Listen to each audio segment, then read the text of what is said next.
Great morning जी, great morning दोस्तों, नमस्कार। भूपेश आनंद आपके सामने। I am going to start with a very beautiful concept today.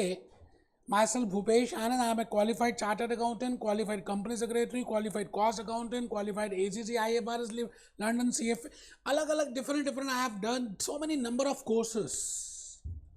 बेटे मेरी एक ही हॉबी है, पढ़ता रहता हूँ और पढ़ाता रहता हूँ। मैं भूपेश आनंद आज एक बड़ा प्यारा सा इंपॉर्टेंट सा I will be discussing a very beautiful topic today, and the name of that topic is simulation. Whether you are doing CA, whether you are doing CS, ACCA, CMA USA, CFA USA, CPA USA, आप बेटे इस दुनिया का कोई भी course कर रहे हैं, ये टॉपिक जो मैं आज बताने वाला हूं, and the way I will tell you the logics, the concepts, the points which I will tell you in regard to simulation. बेटे मैं बिल्कुल स्टार्टिंग से बताऊंगा कि सिमुलेशन का जन्म, उसका बर्थ कैसे हुआ। तो Bhupesh Anand, today I am going to start with a very beautiful chapter, I will say a topic which is in relation to risk and uncertainty. आजकल आप देख रहे हैं, post Russia versus Ukraine war, post covid scenario, covid को गए हुए 5-6 साल हो गए, अनसर्टेनिटी सी है। कहीं फ्लड आ रहा है, कहीं ग्लोबल वार्मिंग है, earthquakes, tsunamis, there are huge uncertainties involved. So as a business, as a decision maker, as a management accountant, as a financial management, you have to say, you have to decide, you have to see that whether that project is acceptable or not. क्या वो project acceptable भी है या नहीं। आपको मालूम है आजकल कितनी अनसर्टेनिटी सी है, रिस्क फैक्टर कितना है। Huge business tycoons post prior to COVID, after COVID खत्म हो गए यार। तो risk is nothing but deviation. We have already seen in last so many lectures. When I say risk, it means I am not sure that this will happen, or the possibility of having a variation in a particular thing, that is risk. मतलब आप जो सोच रहे हैं, जो expect कर रहे हैं, वो ना होने की संभावना, और जो होने की संभावना, it means there is a probability of that outcome. By that I mean risk, and when I say uncertainty, I don't know the probability even. उस आउटकम का तो मैंने सोचा भी नहीं था, अचानक हो गया। बेटे टर्की में अर्थक्वेक सोचा नहीं था, there is no risk, there is uncertainty. I will say that incident as uncertainty. When I say Russia versus Ukraine, war होने से पहले जो भी कंडीशंस थी, we can have a risky position that there is a possibility that 80% there will be war and 20% there will be no war. So that is something, the difference between risk and uncertainty. As a management accountant, as a finance manager, as a global accountant, you should be aware of, आपको मालूम होना चाहिए यार कि भाई अगर एक project को आप डिसाइड कर रहे हैं that this has to be done or not, because that is a long-term project, that is a capital budgeting project, that can be any decision also. What are the risks involved in that, and what are and how we can evaluate that project with the help of different techniques. So there are so many techniques to find out that how much is the risk involved in that. आप एक doctor के पास जाते हैं दोस्तों, मैं भूपेश आनंद हूँ। आप अपना रजिस्टर प्लीज़ ओपन कर लें, क्योंकि मेरी डिस्कशन स्टार्ट हो चुकी है। मेरी कहानी कहाँ तक जाएगी आज बेटे, आपको लॉजिकली मैं सिमुलेशन की बातें बता दूंगा। आज की टेक्निक का नाम है सिमुलेशन। मैं भूपेश आनंद इस समय आपको कुछ अपनी कहानी, अपने एक्सपीरियंसेस से ये बताना चाहता हूँ कि सिमुलेशन है क्या। आप ये दुनिया जैसे चल सी रही है। सिमुलेशन का मतलब है कि आप कोई भी काम करें, आप कोई प्रोजेक्ट की बात करते हैं, that whether this is to be done और not. You are a finance manager और management accountant of Apple computers, let it be Apollo tyres, let it be Dunlop tyres, let it be Patanjali, let it be Dabur, let it be net. आप किसी भी company के finance manager हो सकते हैं, and every company has to face that risky and uncertainty position. Now my job is that I want to analyze that project with respect to that risk, with respect to that uncertainty. मैं अपना उस project का evaluation उस risk के perspective में, uncertainty के perspective में देखना चाहता हूं, and I want to find out the different the what is the result of that. जैसे एक डॉक्टर के पास एक पेशेंट जाता है, आप मुझे बताइए, तो डॉक्टर उसको अलग अलग सेपरेट डिफरेंट इंस्ट्रूमेंट से चेक करता है दैट उसके उसमें बॉडी में क्या प्रॉब्लम है. Similarly for a finance manager there are so many tools. Sensitivity analysis I have discuss in the last lecture. It is a tool. Simulation is a tool. Expected value is a tool. Maximax, Minimax, regret, अलग अलग tools हैं यार. Decision tree, इन सभी tool से I can analyse the incidence of risk involve in that project. तो आज के इस लेक्चर में मैं भूपेश आनंद आपको सिमुलेशन एक टूल की हेल्प से बताऊंगा कि आप किसी भी प्रोजेक्ट में या किसी भी डिसीजन में कैसे इवेल्युएट कर सकते हैं रिस्क को. तो आइए जी, कहानी शुरू होती है. मेरी कहानी, भूपेश आनंद की कहानी, मुंह जबानी. मैं आज आपके सामने सिंपल सी बातें रखूंगा. आप ये बताइए कि जब आप एग्जामिनेशन देने जाते हैं, you know any examination, whether it be ACCA, CMA USA, Indian CA, CPA, CFA जो कोई भी एग्जाम देते हैं इस दुनिया में, स्कूल में जब आपने एग्जाम्स दिए, बोर्ड में दिए, तो आप जब घर आते हैं तो सही बताइएगा. मैं अपनी बात बताऊं, मैंने बड़े सारे एग्जामिनेशंस दिए, अलग अलग स्कूल्स में, अलग अलग कॉलेजेस में, पास हुआ फेल हुआ, पास हुआ फेल हुआ. जब भी मैं एग्जाम दे के आता था तो मेरे माइंड में ना बड़ी सारी चीजें चलती रहती थी कि इस पेपर में, एग्जामिनेशन में मेरे मार्क्स कितने आने वाले हैं. मुझे ऐसा लगता था कि अगर एग्जामिनर टाइट हुआ तो कितने मार्क्स देगा, मॉडरेट हुआ तो कितने मार्क्स देगा, पेसिमिस्टिक हुआ तो कितने मार्क्स देगा, और अगर मार्किंग स्कीम होगी तो वर्किंग नोट 1 के कितने मार्क्स देगा. It means there are so many factors on the basis of which I generally calculate और estimate that this will be my result. अच्छा, मैं 10 बार 15 बार नंबर्स निकालता था. सपोजिंगली मैंने पहले 100 में से 70 मार्क्स निकाले, मुझे ऐसा लगता था कि शायद ज़्यादा कर दिए हैं, तो दोबारा से उसकी मैं नंबरिंग करता था. अच्छा, उसके बाद बिकॉज मेरे माइंड में था कि कहीं मैंने ज़्यादा तो नहीं लगा दिए, तो थोड़ी मैं टाइट मार्किंग करता था. नेक्स्ट टाइम 65 आते थे, फिर मुझे लगता था कि चलो एक बार और करके देखते हैं. थर्ड टाइम 62 आते थे, फोर्थ टाइम 69 आते थे. अच्छा, फिफ्थ टाइम मैं नहीं करता था, फिर मुझे लगता था कि मैंने 4 बार किया और रियल लाइफ सिचुएशंस में मैंने मार्क्स को कैलकुलेट किया और डिफरेंट वेरिएबल्स को चेंज किया. On the basis of that I got on an average 60% तो मेरे आ ही जाएंगे. तो मैं आराम से 1 महीना 2 महीने सोता था कि भैया चैन की नींद सोता था, बिकॉज आई नो दैट. मैंने क्या किया, मॉक टेस्ट किए, मैंने एक्चुअली में सिमुलेशन का यूज़ किया. मैंने अलग अलग वेरिएबल्स को चेंज करके कि अगर इस वर्किंग नोट का नंबर नहीं दे, इस आंसर का नंबर, MCQ का, इसका, ऐसा टाइट, अलग अलग सिनेरियोज में मैंने उसके बार बार मार्क्स कैलकुलेट किए. तो बेटे, कहीं ना कहीं हम सब बचपन से सिमुलेशन को यूज करते आए हैं. तो आज वही टेक्निक मैंने आपको बतानी है कि बिजनेस एंटिटीज में आप वो टेक्निक कैसे यूज करेंगे. What I mean by simulation. तो आप सभी कमर सीधी करेंगे जी. पहली बात, इसको नॉर्मल यूट्यूब लेक्चर नहीं मानेंगे. दूसरी बात, और फर्स्ट पॉइंट आप लिखेंगे, as a decision maker, because you are a decision maker, because you have to decide, you are at a top level, you have to take the decisions, you have to advise to your managing directors, to your chairmans. So you are a decision maker, you are a finance manager, you are a management accountant, you are something, decision maker. So as a decision maker, it is important to analyze any project. बड़ी simple सी बात है जी, किसी भी project को analyse करना important है. जैसे Russia versus Ukraine war से पहले मिस्टर पुतिन ने बट नेचुरल सिमुलेशन यूज किया होगा और उस रिस्क को एनालाइज करने की कोशिश की होगी कि अगर ऐसा होगा तो फिर क्या होगा, ऐसा होगा तो फिर क्या, वो रेस्पॉन्स करेंगे तो फिर क्या, नेटो होगा. It means all those calculations are being done, project से पहले ही हम कर देते हैं. तो मैंने कहा जी, फर्स्ट पार्ट आप सब लिख रहे हैं. बेटे, मेरे पास ह्यूज नंबर ऑफ एग्जांपल्स हैं जो रियल लाइफ से अटैच करते हैं, which you will be enjoying it. तो पहली बात सभी लिखेंगे कमर सीधी करके, इट इज सिमुलेशन. मैं कहानी शुरू कर रहा हूं सिमुलेशन की. सिमुलेशन एक टेक्निक है जिससे हम रिस्क और अनसर्टेनिटी को एनालाइज कर सकते हैं. तो मैंने कहा, simulation as a decision maker, it is important to analyse any project or a decision with respect to risk and uncertainty.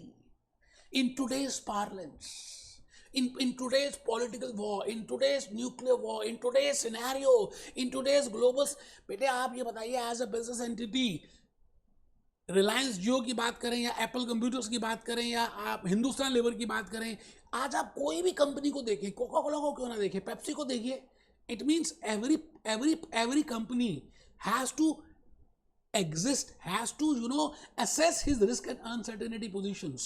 ठीक है जी, तो फर्स्ट पार्ट आपने सबने लिखा, ठीक है। सेकंड पॉइंट मैंने एग्जांपल्स दिए, अब ये एग्जांपल के नाम जरूर लिखें। कोविड सिनेरियो के बाद हम ये जज कर सकते हैं एज अ बिजनेस एंटिटी कि अगर ऐसा होगा तो फिर क्या, अगर कोविड दोबारा से आ गया तो फिर क्या, अगर थर्ड वेव आ गई या फोर्थ वेव आ गई तो फिर क्या, अब मेडिकल ट्रीटमेंट कितनी होगी, ऑक्सीजन का क्या।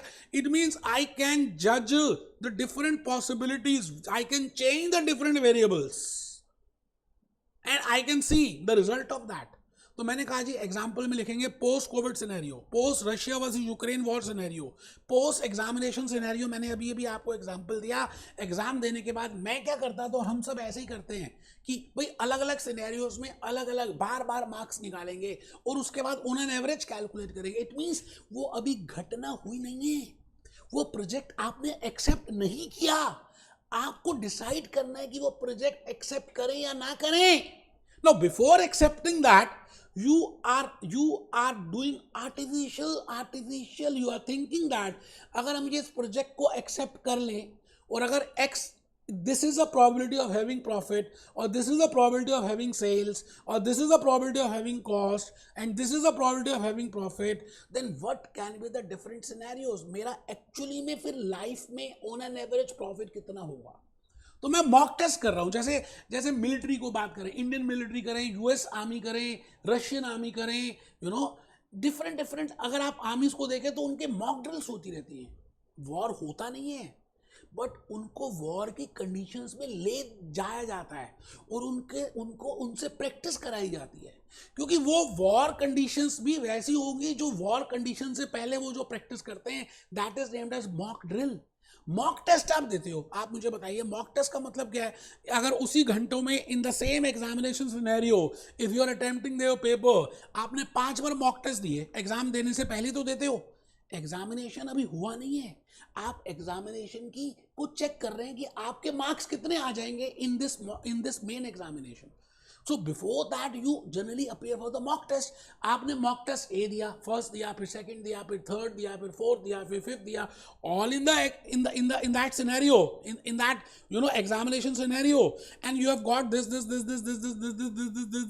Number. So you can calculate on an average कि भाई मेरे इतने नंबर तो रियल लाइफ में आ ही जाएंगे, क्योंकि जो हम रियलिटी में देखते हैं बेटे वो बिहेवियर हम पहले जज करने की कोशिश करते हैं।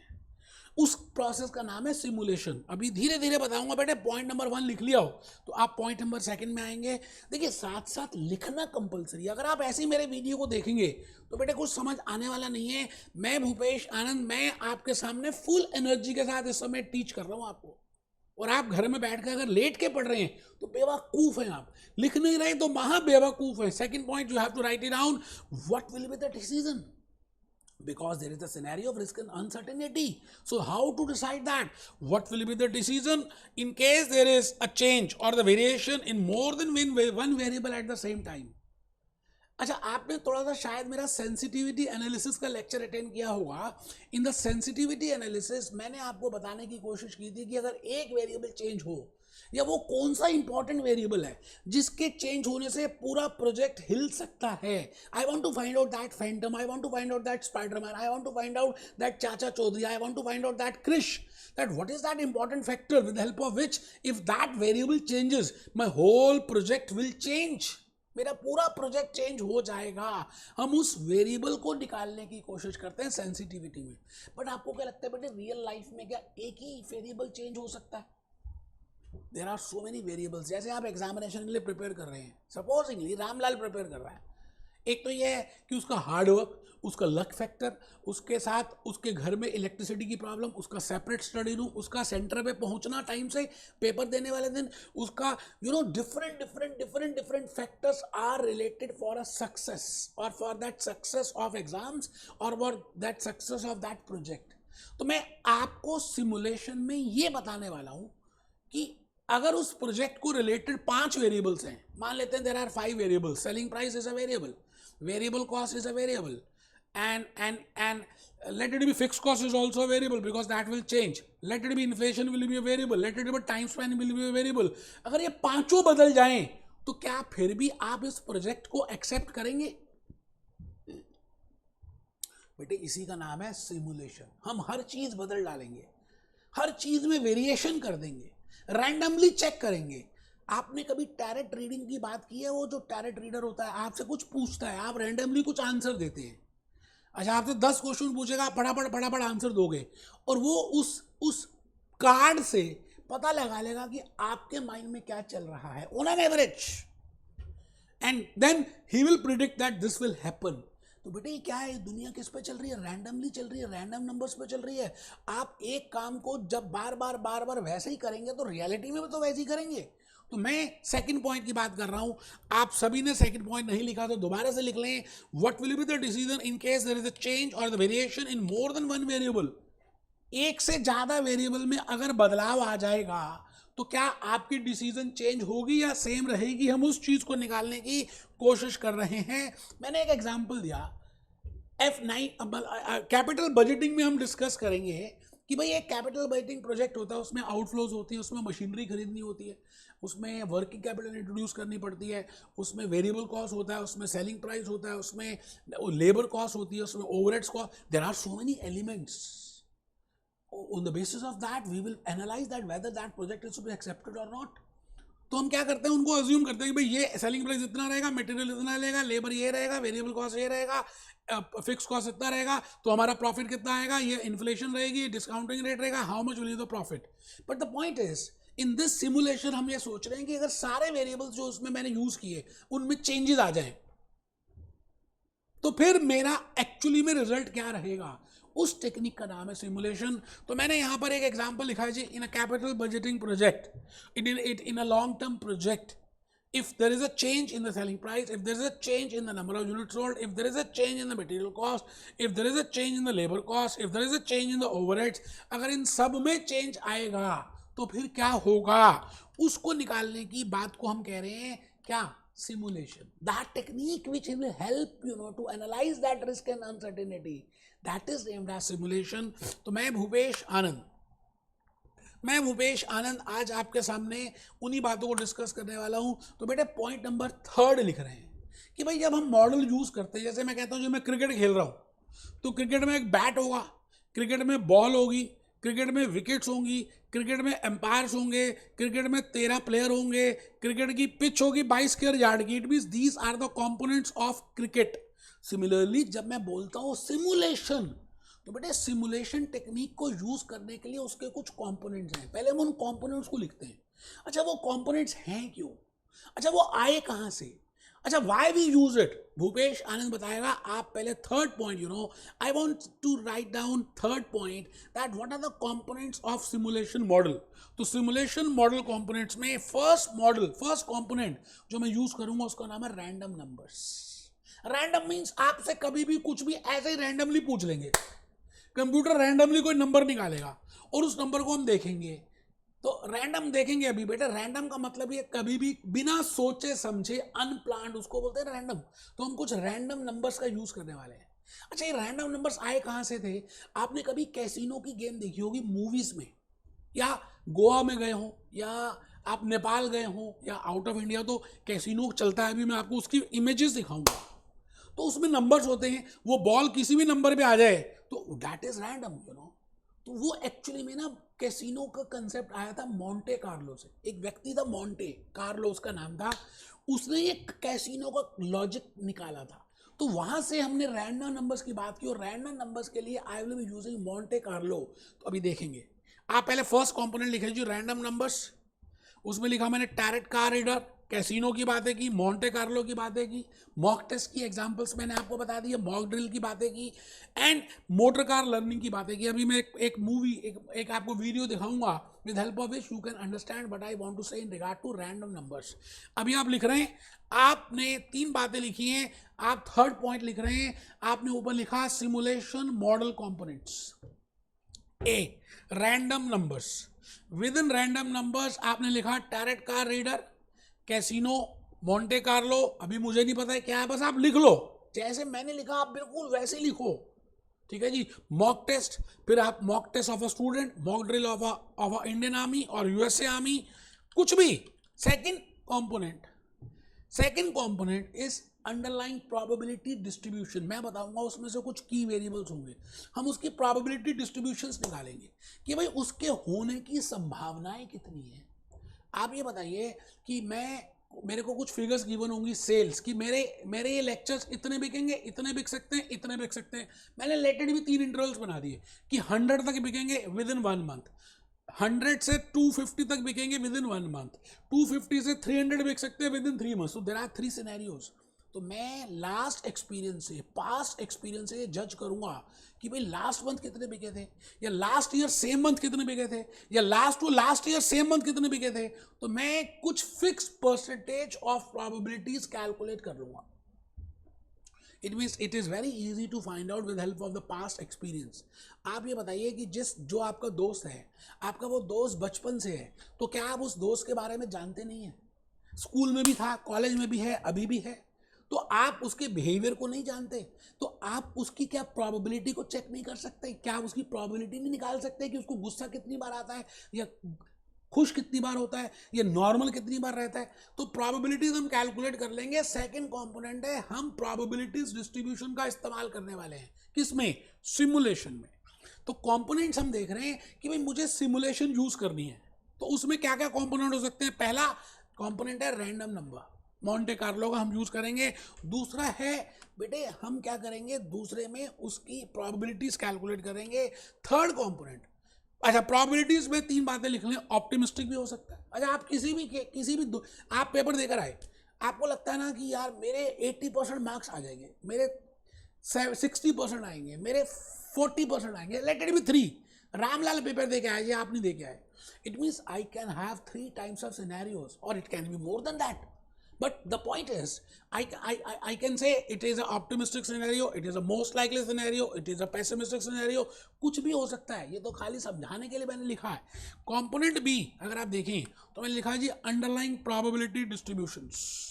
Now underlying probability distributions will be depending upon your past experience and on the basis of scenario which you are expecting. It can be optimistic, it can be most likely, it can be pessimistic, or it can be anything other than that also. Component C is computers, क्योंकि ये जो हम practice करेंगे ना, बार बार करेंगे, बार बार देखो, 1000 बार देखो, देखने की चीज, because we will be doing this for number of times. तो ह्यूमन नहीं कर सकता, तो हमें मशीन की यूज करना पड़ेगा। We have to use the computers. तो थर्ड कंपोनेंट मैं कंप्यूटर्स की मदद लेने वाला हूं। आप प्लीज सी कंपोनेंट लिख लें। And the fourth is graphical presentation. बाकी की बात मैं बताऊंगा बेटे, मैं फिर रिपीट करता हूं।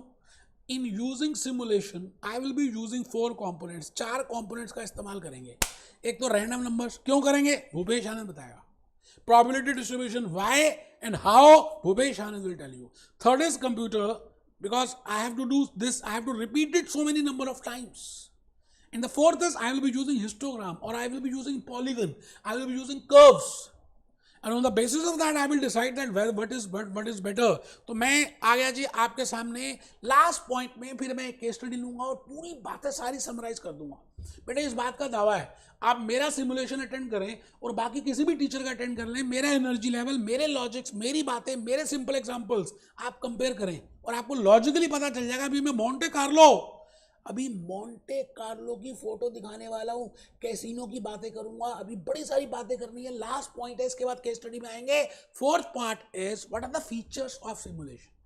अभी तक तो काफी कुछ पता चल चुका होगा आपको simulation, now what are the features of that. The first feature is it models the behaviour of real life scenario. मतलब जो होने वाला है उसको पहले ही वो मॉडल कर देगा। It models the behavior of real life scenario. It means I have not accepted that project. मैंने अभी मैरिज नहीं की, बंटी ने बबली के साथ मैरिज नहीं की, बट उससे पहले ही वो प्रिडिक्ट कर सकता है कि उसका बिहेवियर क्या होगा with the help of different random numbers, simulations, probability distributions, computers, then histogram. First part आप सब लिख रहे हैं, ऊपर हेडिंग लिखिए बेटे। After that, I will be starting with a case study. What are the features of simulation? When I say simulation, it means it is something which models the behavior of a real life scenario. Second is, it is a method of analyzing risk. We are doing risk and uncertainty. भाई मैं क्या कर रहा हूँ, वो उस project का, उस डिसीजन का पहले मैं उसका रिफ्लेक्शन चेक कर रहा हूँ और उसका रिजल्ट्स देख रहा हूँ. तो it means I want to analyse that whether I should accept that और नॉट, और how much is the possibility that it will give me a profit, how much is the risk involved in that. It means it is a very important tool. Simulation is an important tool with the help of which I can analyze the risk. Third is, it is best when there is change in number of variables. जब बड़े सारे variables change हो जाएं, जैसे मैंने car का example लिखा है यहाँ पर. आपने कार सीखनी है या आप कार ड्राइव कर रहे हैं. अब आप बताइए सारे वेरिएबल्स अगर चेंज हो जाएं तो आप कैसे कार को ड्राइव करेंगे. उस समय आप कार को प्रॉपर्ली ड्राइव कर पाएंगे या नहीं. उस समय that project will give you positive profit और not. For example, if you are driving a car, there are different variables. Red light is a variable, speed camera is a variable, car is coming from the opposite direction, that can be a variable. Villages are coming, some animals are going on that road, that is also a variable. It means there are so many different variables. If I change all those variables, whether you will be able to drive a car properly or not, that can be judged with the help of simulation.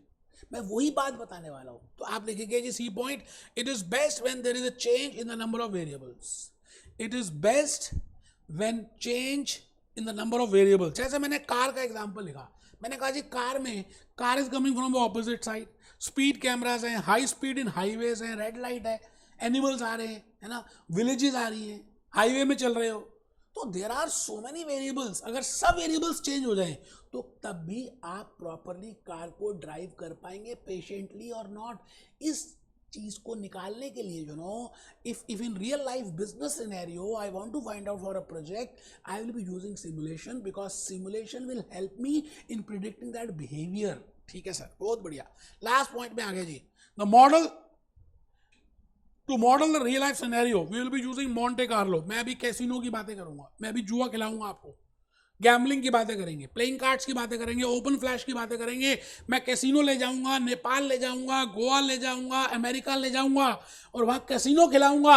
Monte Carlo ने जो निकाला बेटे, Monte Carlo की help से आपको आज मैं simulation बताऊंगा. इट मीन सिमुलेशन में we have to use, because random numbers का बड़ा इंपॉर्टेंट रोल है. ठीक है सर, ठीक है सर, बहुत बढ़िया. आइए जी, मैं सारी बातें छोड़ दीजिए दोस्त. आपको समझ आया तो ठीक, नहीं आया तो भी ठीक, कोई घबराना नहीं है. मैं भूपेश आनंद आज आपके सामने एक ऐसी बातें करूंगा जो आपको लॉजिकली समझ आएंगी. बेटे कोई टेंशन की बात है नहीं. अब देखो ना, आपने कैसीनो देखा हो तो आपको पता है कैसीनो दिखता कैसा है ना. गए नहीं है, कोई बात नहीं बेटे. ये देखो ना, ये कैसीनो के इमेजेस हैं, है ना. इसमें रैंडम नंबर्स होते हैं. आप देखिए इसमें रैंडम नंबर्स होते हैं. मैंने इमेजेस ही निकाल दिए, अभी खिलाएंगे नहीं बेटे. इसमें रैंडम नंबर्स हैं. बॉल घूमती है. अच्छा, बॉल किसी भी रैंडम नंबर पे जा सकती है. ये गेम जो निकाली थी, ये मॉन्टे और कार्लो एक व्यक्ति था, उसने कैलकुलेट की थी, उसने निकाली, सोचा. तो इसलिए इस सिमुलेशन में भी, because we will be using random numbers 0 to 99, तो हम इसको कहते हैं Monte Carlo simulation model. I think आप बात समझ रहे हैं. अच्छा, इसमें हम क्या करेंगे, हम क्या करेंगे, हम यहाँ पर एक देखेंगे. देखिए, ये मैं एक वीडियो आपके लिए चला रहा हूँ with the clutch and gears. And I've only ever driven one driving simulator, and that was many thousands of pounds. This is much cheaper. So I want to find out how realistic it is and whether or not it's. बेटे, गाड़ी actually में सड़क में नहीं चला रहा, road में नहीं चला रहा. ये अपने घर में बैठा हुआ है, अपने रूम में बैठा हुआ है और वहां पर एक्सपीरियंस कर रहा है कि अगर मैं कार चलाऊं तो क्या क्या एलिमेंट्स का मुझे ध्यान रखना है, क्या मैं उन एलिमेंट्स में प्रॉपर्ली चला सकूंगा. That is he is using simulation. आप देखो इस वीडियो का नाम है home driving simulator. I'm now at the location of my viewer, and this is his setup. This is a Logitech G29 steering wheel with a H pattern gear shift and free. देखिए, gears भी उसने अपने room में बना दिए और पूरा scenario ऐसा बना दिया so that he can learn something. छोटे छोटे बच्चों को हम ये सिखाते हैं कि अगर आप इस तरह के मॉडल्स को करते हैं तो you can get pass in that main examination. ठीक है, तो आइए जी, एक बार उस केस स्टडी की बात करेंगे. बड़ा इंपॉर्टेंट है बेटे वो केस स्टडी. अगर आपने समझ आ गई ना, आपको आप लॉजिकली देख लीजिए, आज का पूरा सिमुलेशन समझ आ जाएगा.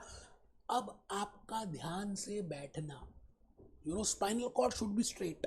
I am giving you a very beautiful case study in regard to Bunty and Bubbly, and I will be using those features, I will be using those components. Now to understand that simulation, what I mean by simulation, एक बार ध्यान से आपको एक case study लिखनी है. Bunty and Bubbly wants to start with a new project. वो नया project start करने वाले हैं, Bunty and Bubbly. Following are expected. अच्छा, आप कोई भी नया काम करते हैं तो पहले आप क्या करते हैं, फॉर एग्जांपल आपको हिल स्टेशन जाना है या आपको कोई प्रोजेक्ट करना है, तो आप पहले एस्टिमेट करेंगे ना कि कैसे जाएंगे, पैसे कितने खर्च होंगे, होटल में कहाँ रहेंगे, खाना क्या खाएंगे. It means you estimate first. Similarly, Bunty and Bubbly, they want to start a business, so they have estimated, they have thought, they have projected कि भाई हमारा सेल्स इतनी होगी, कॉस्ट इतनी होगी. तो देखिए क्या लिखा है, following are expected projected sales. उन्होंने सोचा कि भाई ये धंधा जो हम कर रहे हैं फ्रेंच फ्राइज का या पोटैटोज का या किसी भी चीज़ का, बर्गर्स का, they want to start, so whether it will be profitable और नॉट. सो उन्होंने कहा ये सेल्स हो सकती है. क्या क्या सेल्स हो सकती हैं, and the probability distribution on the basis of likely, और उतनी सेल्स होने की संभावनाएं क्या है वो भी उन्होंने कैलकुलेट की पास एक्सपीरियंस से अपने कॉम्पिटिटर्स को देखकर. क्या क्या संभावनाएं कैलकुलेट की, दैट दे कैन हैव, पहला मैंने कॉलम बनाया सिनेरियो का. क्वेश्चन है, लिखना है. आप ज़्यादा समझदार बनेंगे तो सिमुलेशन समझ नहीं आएगा. बेटे ये छोटी सी केस स्टडी अगर आपने लिख ली ना तो लॉजिकली बातें समझ आ जाएंगी. मैंने कहा जी बंटी और बबली दोनों दोस्त थे, वो नया प्रोजेक्ट स्टार्ट करने वाले थे.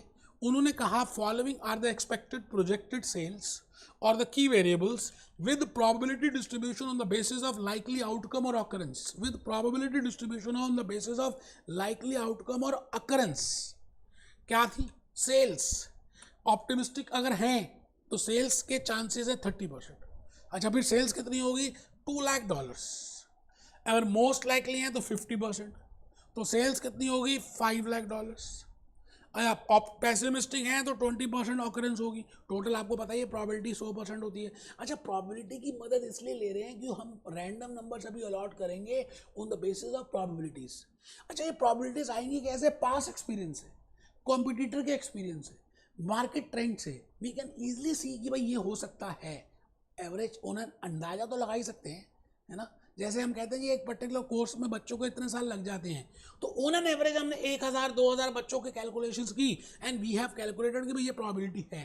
तो ऑप्टिमिस्टिक की 30% है 2 lakh, most likely 50% 5 lakh, pessimistic की 20% है 1 लाख. अगर आप प्रोबेबिलिटीज देखें तो सबसे ज़्यादा प्रोबेबिलिटी 50% है. अच्छा, following is occurrence of the cost.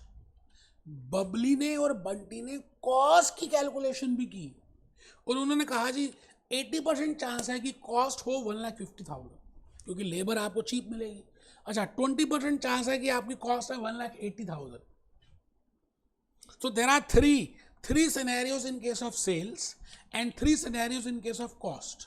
Now they want to find out that if there is a change in sales and if there is a change in the cost, so there will be a change in the profit, then whether they should accept this project or not.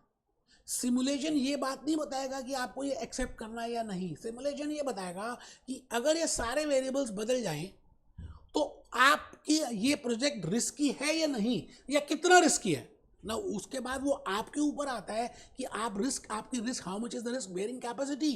Now it is on that basis you will accept it और reject it. My dear friends, I again repeat, simulation will not answer that this project is to be accepted or rejected. Simulation will only help you in telling you, in modeling the behavior of that real, and will tell you that this much is the incidence of risk. Now it is on you that whether you have to accept it, whether you can accept or whether you can bear that type of risk, that amount of risk or not. ठीक है जी. तो आप please ये table अगर आपने सबने बना लिया हो, बेटे आप बनाओगे ना तो सच में कह रहा हूँ आपको बड़े से बड़े क्वेश्चन सिमुलेशन के समझ आ जाएंगे. मैंने सारी बातें लिखी हैं कि आपको लॉजिकली समझ आए. अच्छा, अब हम स्टार्ट कैसे करेंगे, मैं ये कहना चाह रहा हूँ कि भाई स्टेप्स क्या हैं. मैंने कहा जी पहला स्टेप है कि हमें क्या करना है कि रैंडम नंबर्स देखने हैं. अच्छा, रैंडम नंबर्स हम 0 से लेकर 99 तक लेंगे, 100 नहीं लेंगे क्योंकि मोंटे कार्लो ने 100 यूज़ ही नहीं किया. अगर आप उस सर्कल को देखें तो 0 to 99 है. अच्छा, वो रैंडम नंबर्स हम प्रोबेबिलिटीज़ को देखकर अलॉट करेंगे. जैसे मैंने आपके सामने लिखा सेल्स का कि 30% चांस है कि आपकी सेल्स 2 लाख होगी. ठीक है, तो मेरा रैंडम नंबर आएगा 0 से लेकर 29 तक। आई रिपीट, 0 से लेकर 29 तक का मैं एक रैंडम नंबर का क्लास इंटरवल डाल दूंगा ऑप्टिमिस्टिक 2 लाख सेल्स होने के लिए। अच्छा, दूसरा अगर आप चेक करें, मोस्ट लाइकली की प्रोबेबिलिटी है 50%। तो मैं 30 से लेकर 79 तक, मतलब 50 का difference, I will be putting कि मेरी सेल्स अगर रैंडम नंबर 30 से आया, 30 से लेकर 79 तक आया, तो मैं कहूँगा मेरी सेल्स 5 लाख होगी। तो मैंने क्या किया, कुछ भी नहीं बेटे। स्टेप नंबर 1 में क्या लिखा, टू असाइन रैंडम नंबर्स। मैं रैंडम नंबर्स को असाइन कर दूंगा for variables. In the given case study, there are 2 variables. One is sales and second is cost, and I am giving the different probabilities. तो मैंने जो बोला ना उसको लिख भी दिया है, किसी बुक में नहीं है बेटा। इस तरह से, जिस तरह से मैंने बताया, अगर आप ये स्टेप्स भी लिख लेंगे ना तो बड़े से बड़ा you can easily solve it. तो फर्स्ट स्टेप आप लिख रहे हैं इन to assign random number, because I have to use random numbers. I have to assign that random numbers. So I will see that how many variables are there. In this given question in Bunty and Bubbly, there are 2 variables. One is sales and second is cost. तो मैं क्या करूँगा, sales के लिए, for example, there are 3 scenarios: optimistic, most likely and pessimistic. Optimistic का scenario है कि 30% probability कि that optimistic will occur and this much will be the amount of sales. तो मैं क्या करूँगा, इस probability distribution की मदद से random numbers इसको allot कर दूँगा। मैंने वो बात लिखी है, for sales there is a 30% chance that sales will be $2 lakh. So random number I will allocate from 00 to 29. मैं रिपीट करता हूँ, टोटल रैंडम नंबर 99 होंगे, मैं 00 से 29 करूँगा। इसका मतलब जब कंप्यूटर को रैंडम नंबर पिक करेगा और वो 00 से 29 के बीच में कहीं भी आएगा, या 29 ही क्यों नहीं आएगा, तो मैं मानूंगा कि सेल्स उस समय 2 लाख होगी। अच्छा, जब हम रैंडमली करते हैं ना तो ऑन एन एवरेज वो रियलिटी से टच ही करता है। आप मेरी बात समझ रहे, बार बार करेंगे, 10 बार करेंगे, 20 बार करेंगे, 1000 बार करेंगे, लाख बार करेंगे, we will be doing lakh number of times and that computer will be doing. That's why I have told you I will be using probability distribution, I will be using random numbers, I will be using computers, and within seconds I can see that if this happens then how much will be the result. तो मैंने कहा sales अगर 30% है तो मैंने कहा जी I am allotting a number, random number 00 to 29। ठीक है sir, there is a probability of 50%। अब दूसरा सिनेरियो है सेल्स में, that most likely 50%। So there is a probability of 50% for sales of $5 lakh।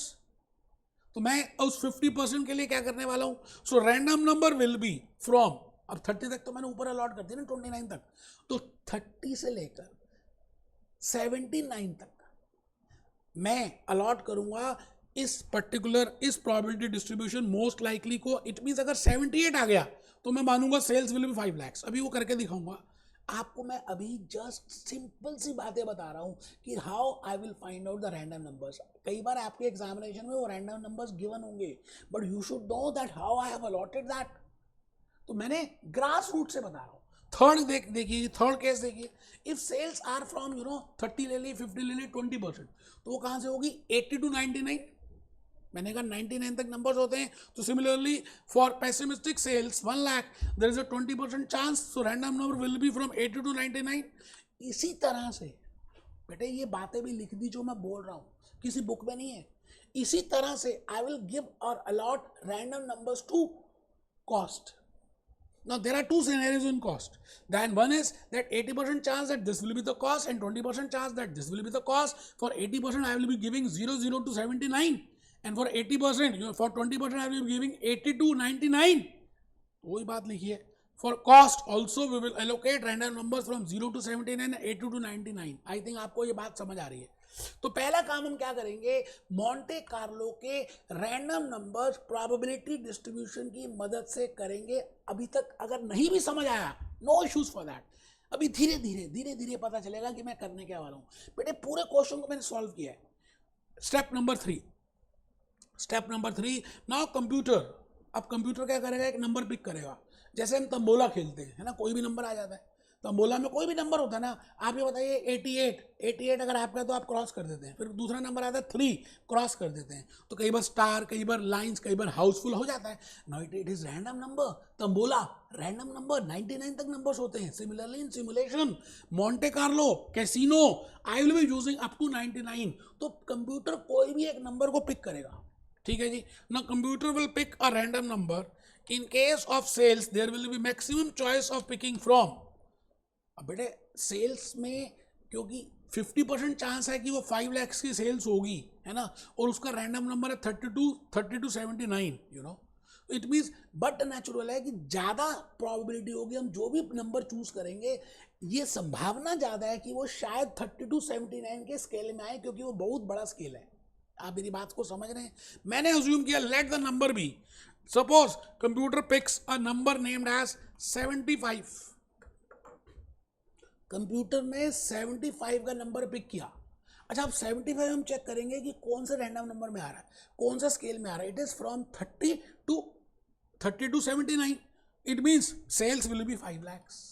Similarly then it implies sales selected by computer will be 5 lakhs। बेटे एक एक बात को लिखा है, बिकॉज दिस टेक्निक ज़्यादातर बुक्स में, स्टडी टेक्स्ट में एक्सप्लेन बढ़िया से नहीं किया, तो मैंने कहा भूपेश आनंद एक्सप्लेन करेगा बेटे सिमुलेशन। भूपेश आनंद बताएगा what is simulation. Now similarly in case of a cost, if computer picks a random number of 80, अगर वो 80 का रैंडम नंबर पिक करता है तो बेटे कॉस्ट कितनी होगी? 80, मैंने पहला रैंडम नंबर की लिमिट दी थी 00 to 79 क्योंकि 80% था, फिर 80 to 99 क्योंकि वो 20% था, तो 80 to 99 में देखेंगे कितनी कॉस्ट है, तो उसके बेसिस में then it implies the cost will be 1,80,000। It means हम different permutation, combination, different random numbers को कम्बिनेशन में बनाएंगे, और उसके बाद now based on the random numbers Bunty and Babli will earn a profit of 3,20,000। अभी देखेंगे ये 3,20,000 कैसे आया। मैंने अभी एक पहली सिमुलेशन की और उसमें सेल्स आई 5 लाख की, और 1,80,000 का क्या आया? कॉस्ट आया। आप बताइए सेल्स में से कॉस्ट लेस करेंगे, 5 lakhs में से 1,80,000 लेस करेंगे, तो बैलेंसिंग फिगर क्या आएगी? 3,20,000। ये सिमुलेशन 1 था। ऐसे ही मैं कंप्यूटर को बोलूँगा दोबारा से रैंडम नंबर चूज कर, फिर थर्ड टाइम, फिर फोर्थ। बेटे 1,000 times, 10,000 times, lakh number of times computer can do with in a second. It means I can have different simulations and I can have different profits. फिर मैं ये check करूंगा कि वो प्रॉफिट की फ्रीक्वेंसी क्या है। देखो यहाँ पे मैंने क्या लिखा है बेटे, आप सब जो ना based on the random numbers Bunty and Babli will earn a profit of 3,20,000। I think आपको 3,20,000 समझ आ गया, ठीक है sir. Result of first simulation. Similarly I will be doing so many simulations. Now friends, computer will have 1,000 और n number of simulations, ठीक है sir, so that we can have a real time assessment. लिखना है बेटे, अभी लिखेंगे ना तो आपको ज़्यादा लॉजिकली समझ आएगा, बिकॉज कुछ दिनों के बाद आप भूलने वाले हैं जो भी मैं बोल रहा हूँ। It means computer will have n number of simulations and on the basis of that he will decide that how much will be the profit. And now friends, for understanding purpose, मैंने अब क्या है कि बार बार simulation करके आपका time waste करने की कोशिश नहीं की। मैंने सिमुलेशन 1 में बताया कि कोई भी रैंडम नंबर आ सकता है सेल्स के लिए, कोई भी रैंडम नंबर आ सकता है कॉस्ट के लिए। आप उस रैंडम नंबर को उस क्लास इंटरवल में देखेंगे, on the basis of that you will find out the sales and on the basis of that you will find out the cost, then sales minus cost will be equal to profit. तो मैंने ऐसा किया 1000 बार किया, assume करते, but मैंने कुछ result लिखे आपके सामने कि सिमुलेशन फर्स्ट में मान लेते हैं ये 50,000 का प्रॉफिट आ गया, सिमुलेशन 2 में 20,000 का प्रॉफिट आ गया, सिमुलेशन 3 में 350 का आ गया, सिमुलेशन 4 में 3,20,000 का आ गया। वो देखेंगे आप सेल्स कितने में से कॉस्टलेस हुई, ठीक है जी। तो ये आपके सामने प्रॉफिट्स आ गए on the basis of 10 simulations. Late it B 10। Computer के लिए तो सेकंड लगने यार, फटाफट वो पिक करेगा, सेल्स अलॉट करेगा, डायरेक्टली कंप्लीट कर लेगा। अच्छा, मैंने जब यहाँ पर प्रॉफिट कैलकुलेट कर लिया, आप लिख लें प्लीज़ बेटा, ये ज़रूर लिखें। देखिए in case you are not writing down तो आप बहुत बड़ा लॉस कर रहे हैं अपने साथ। आप देखिए जी, यहाँ पर भी लिखिए first paragraph. Now friends, computer will have 1,000 n or n number of simulations so that we can have real time assessment. Friends, for understanding purpose following is the result of the profit. Just for understanding purpose मैंने assume किया कि मैंने इतनी simulations की हैं और ये profit का रिजल्ट आ गया है. आप ये टेबल बनाइए जैसे मैंने प्रिपेयर किया है. पहला नंबर ऑफ सिमुलेशन, फिर उसके बाद रैंडम नंबर्स, फिर सेल्स, रैंडम नंबर के बेसिस में सेल्स, और उसी रैंडम नंबर के बेसिस में कॉस्ट, फिर प्रॉफिट आ जाएगा, सेल्स माइनस कॉस्ट. तो ये प्रॉफिट आपके सामने आ गया. पहले प्रॉफिट हो रहा है, लास्ट केसेस में लॉस भी हो रहा है. ठीक है, मैं अब क्या करूंगा, इसको हिस्टोग्राम में बनाऊंगा. आई will give a graphical presentation. आपको याद है मैंने कहा था कंपोनेंट्स में पहला है रैंडम नंबर, दूसरा है प्रोबेबिलिटी डिस्ट्रीब्यूशन, तीसरा है मैं उनका कंप्यूटर की हेल्प लेकर ग्राफ प्रिपेयर करूंगा और इस ग्राफ का नाम है हिस्टोग्राम. मैं चेक करूंगा कि जो मैंने लास्ट में 1000 बार सिमुलेशंस की, ठीक है सर, एक्स एक्सिस में देखिए आ रहा है profit, it is independent variable, और मैं चेक कर रहा हूं how many number of times it has happened. तो वाई एक्सिस में मैंने क्या लिया, फ्रीक्वेंसी. एक्स एक्सिस में लिया प्रॉफिट, वाई एक्सिस में लिया फ्रीक्वेंसी. अब आप चेक करिए प्रॉफिट अगर आपका लॉस, पहला इंटरवल मैंने लिखा if it can be a loss up to 50,000, then a profit of 1 lakh to 1,50,000. वो मैंने नीचे प्रॉफिट्स के क्लास इंटरवल्स बना दिए और ऊपर चेक किया कि वो कितनी बार हुआ. जैसे लॉस हुआ 70 टाइम्स, सपोजिंगली मैंने 1000 टाइम्स सिमुलेशन किया. आप चेक करिए 1000 में से 70 बार ये हुआ, 380 बार ये हुआ, ठीक है जी, 225 टाइम्स ये हुआ, 310 बार ये हुआ, 15 बार ये हुआ. आप टोटल करें, क्या total 70 plus 380 plus 225 plus 310 plus 15 1000 आ रहा है. हाँ मैंने 1000 देखा. आपको मैं जस्ट कहता हूं कि आप भी एक बार क्रॉस चेक करें. इट मीन्स अगर आप देखें तो मैक्सिमम नंबर ऑफ टाइम्स ये प्रॉफिट हुआ, जिसको हम कहते हैं 380, ये टॉलेस्ट है. maximum number of times my profit is from 1 lakh to 1,50,000. now this is the tallest because it has the highest frequency. तो मैं ये कह सकता हूँ कि अगर हम ये प्रोजेक्ट करेंगे, बंटी और बबली ये प्रोजेक्ट करते हैं, तो ज़्यादातर 3,80,000 मतलब ज़्यादातर 38% is a possibility that they are having 1 lakh to 1,50,000 of profit. अब ये 38% कैसे आया भाई, 380 है ना, तो 380 में से मैंने 1000 से डिवाइड किया बिकॉज टोटल बार मैंने 1000 बार सिमुलेशन किया. उस 1000 में से 380 बार ऐसा हुआ कि आपका प्रॉफिट 1 to 1,50,000 हुआ. तो I can say that it is equal to 38%. I can say that there is a chance of 7% of having a loss of 50,000. I can also say that there is a chance of 31% as a profit. 31% is a possibility that I am having a profit between 1,50,000 to 2 lakhs. I can say that there is a 15% possibility that my profit is from 2 lakh to 25 to 2,50,000. It means my maximum chance is that I have 380 frequency 380 आई थी किसमें 1 lakh to 1,50,000 में. इसका मतलब 38% chance है. बंटी और बबली को मैं ये कह रहा हूँ कि आपका प्रॉफिट यहाँ से यहाँ तक होगा. हम ये नहीं कह रहे कि आप एक्सेप्ट करो या नहीं करो. Simulation does not tell you that you have to accept it और not. Simulation just help you to analyse that how much is the risk involve in that. I think you are getting my point. तो आप देखिए जी, मैंने histogram की help से भी आपके सामने कर दिया. अब हिस्टोग्राम है क्या, आप में से काफ़ी बच्चों को नहीं पता. सो द पॉइंट इज मैंने उसको दोबारा से बनाया. मैंने कहा जी हिस्टोग्राम क्या होता है, उसको रीड कैसे करते हैं. सपोजिंगली देयर आर 2 प्रोजेक्ट्स, मान लेते हैं 2 प्रोजेक्ट्स हैं. ये प्रोजेक्ट ए है, ये प्रोजेक्ट नंबर बी है. नीचे मैंने प्रोजेक्ट नंबर बी बना दिया. अब मैं आपको रीड करना सिखा रहा हूँ. एक्स एक्सिस में मैंने प्रॉफिट्स लिया, वाई एक्सिस में मैंने फ्रीक्वेंसी ली. प्रोजेक्ट बी में भी एक्स एक्सिस में मैंने प्रॉफिट लिए प्रोजेक्ट बी के, और वाई एक्सिस में मैंने उसकी फ्रीक्वेंसी ली. ठीक है जी. और मैंने अज्यूम किया कि ये जो टॉलेस्ट वाली ब्रांच है ना, ये जो टॉलेस्ट है ना, ये जो टॉलेस्ट है, ये जो टॉलेस्ट है, ये जो टॉलेस्ट है, इसमें 40,000 का प्रॉफिट है. और नीचे वाले प्रोजेक्ट में मैंने देखा कि इसमें 70,000 का प्रॉफिट है. आराम से, कोई मुश्किल नहीं है साहब. मैं जो बताने जा रहा हूँ दैट इज वेरी इंपॉर्टेंट. आने वाले 2-3 मिनट बड़े प्रीशियस हैं बिकॉज लेक्चर भी खत्म हो जाएगा. आपको अब लॉजिकली समझ आएगा that how you can read that histogram. अगर आप ऊपर देखें तो 40,000 है ना, 40,000 का मीन प्रॉफिट है, और you can have a profit this much number of times. This is a frequency, ये आपकी फ्रीक्वेंसी है, दिस इज अ फ्रीक्वेंसी. अच्छा, इसकी फ्रीक्वेंसी देखें तो ये वाली फ्रीक्वेंसी है. अगर आप देखें प्रोजेक्ट ए में आपकी टॉलेस्ट 40,000 को टॉल ज़्यादा है as compare to project number B. But in project number B you have a mean profit of 70,000. अगर आप प्रॉफिट के बेसिस पे जस्ट जज करना चाहें तो I can say that project B is better on the basis of profit. If I just want to see on the basis of profit, एक लड़का एक लड़की को देखता है खाली फिजिकल आउटफिट्स के बेसिस में कहता है yes okay, but the point is it is not the physical smartness, it is a mental smartness also which also plays an important role. अब आप देखो प्रोजेक्ट ए में और बी में मैं यही बात बताने वाला हूँ. अगर आप प्रॉफिट के बेसिस में देखोगे तो project B is better because in that project B you can have more profit. But if you see from the other angle, you know, because in this case project number A अगर आप देखें तो 40,000 का toll ज़्यादा है, मतलब number of frequency ज़्यादा है as compare to project B के टॉलनेस से. इट मीन्स प्रोजेक्ट ए में 40,000 होने की ज़्यादा संभावनाएं हैं as compare to 70,000 in project number B. So if you see from that angle, you know, there is a more variation in project number B as compared to project number A. मैंने कहा more variation. It means there is a more possibility of risk in project number A as compared to project number B. It means there is a higher slope in project number B as compared to project number A.